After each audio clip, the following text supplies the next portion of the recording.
اجر دیا جائے گا. میں بتاؤں اس کو مثال کے طور پر, بہت سارے مسلمان یہ کہتے ہیں میں نماز پڑھتا ہوں مجھے روزی نہیں ملتی, معاذ اللہ, کم ملتی ہے. دینداری اختیار کیا ہوا ہوں پھر بھی مجھے جتنا ملنا چاہیے نہیں ملتا. شراب پینے والے کو, جوا کھیلنے والے کو, برائی کرنے والے کو زیادہ ملتا ہے.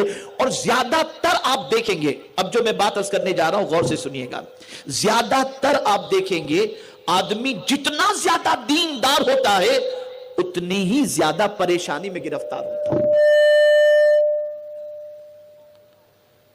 آقا کریم صلی اللہ علیہ وسلم کی بارگاہ میں ایک صحابی حاضر آئے اور عرض کیا یا رسول اللہ صلی اللہ تعالی علیہ وسلم میں آپ سے محبت کرتا ہوں. سرکار نے فرمایا کیا کہا تم نے؟ کہا حضور میں آپ سے بے پناہ محبت کرتا ہوں. پھر حضور نے فرمایا کیا کہا؟ کہا حضور میں آپ سے بے پناہ محبت کرتا ہوں. تو سرکار نے فرمایا پھر مفلسی کے استقبال کے لیے تیار رہو. یہ حضور نے فرمایا.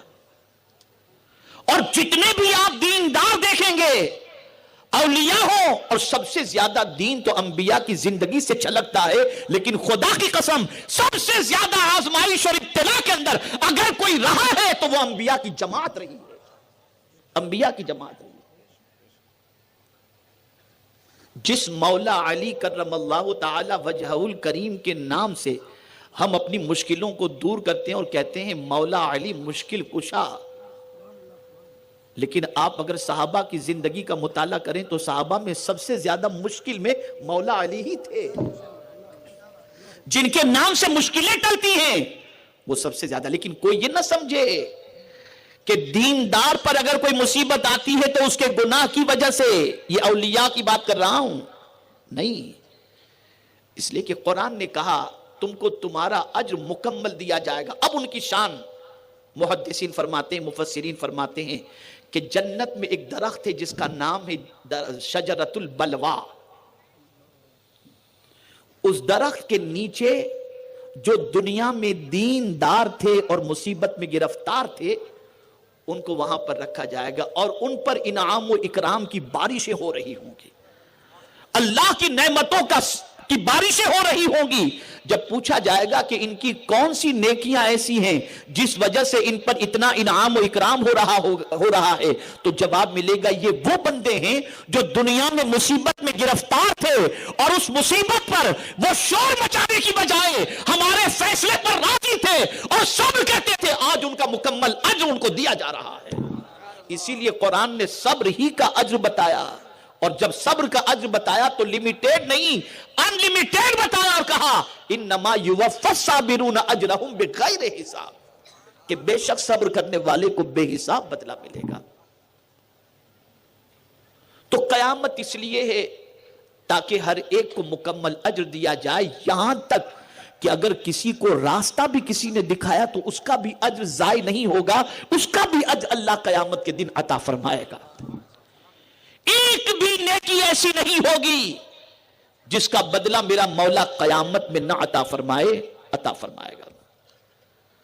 اب آئیے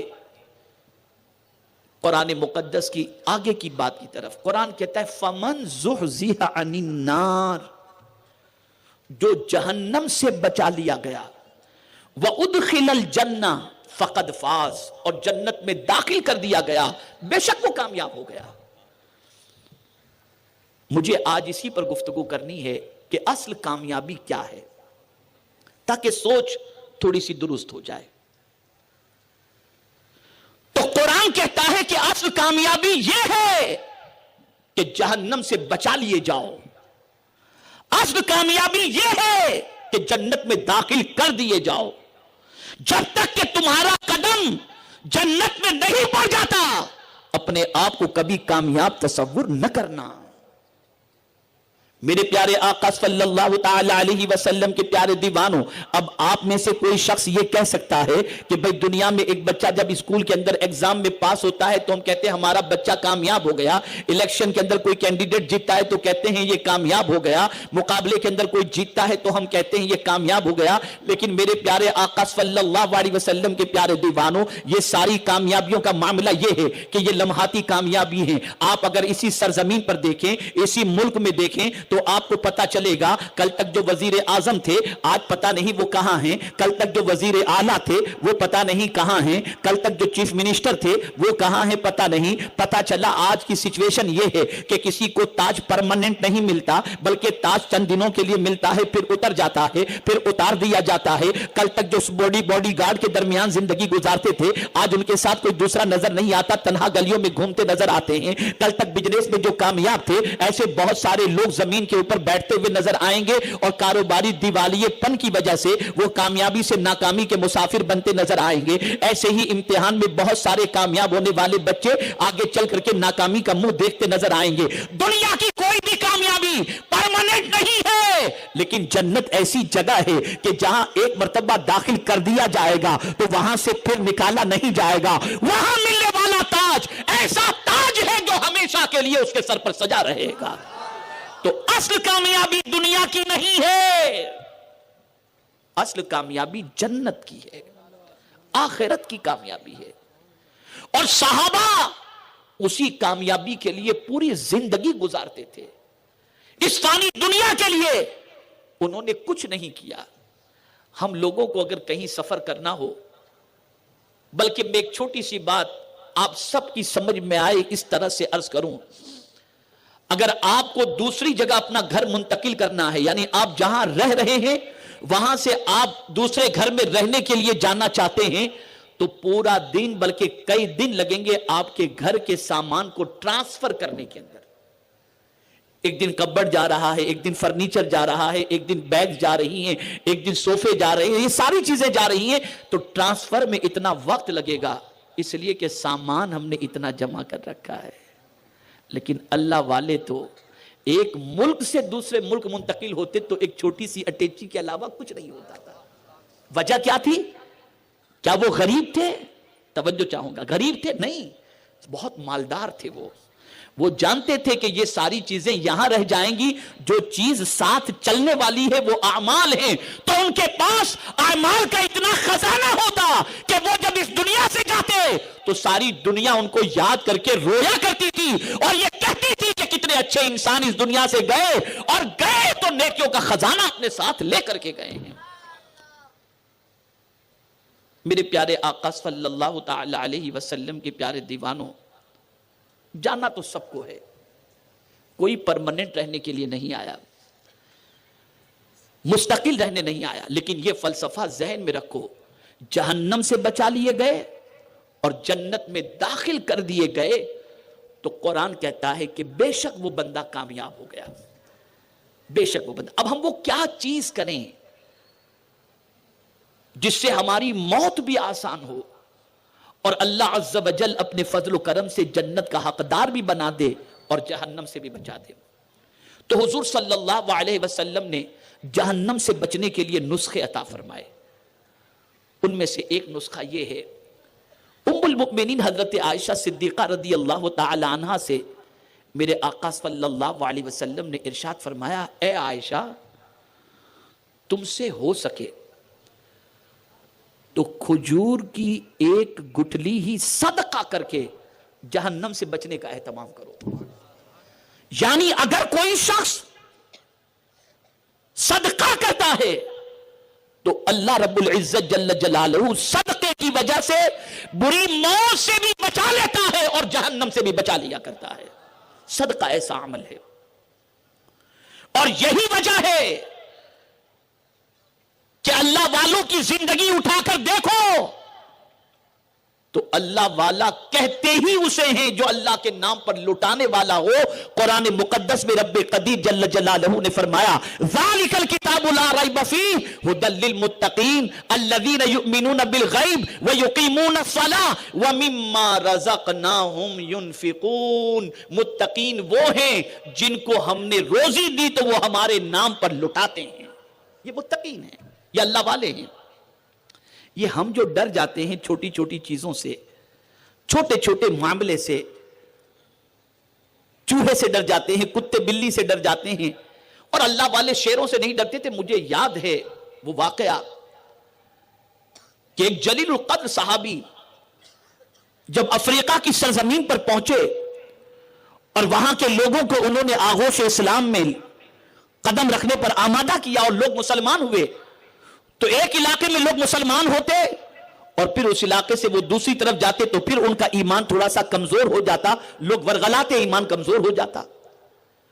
اب وہ صحابی رسول نے پلان بنایا تھا کہ ہم یہاں سے رخصت ہو جائیں گے کسی کو مقرر کر کے، لیکن جب آپ نے دیکھا کہ وہاں کے لوگوں کی سچویشن بدلتی رہتی ہے تو آپ نے پلان بنایا کہ اب یہاں سے ہم کو جانا نہیں ہے، مستقل یہاں فوجی چھاونی ہم کو بنانی ہے اور یہیں پر ہم کو قیام کرنا ہے تاکہ لوگ اسلام پر ثابت قدم رہ سکیں۔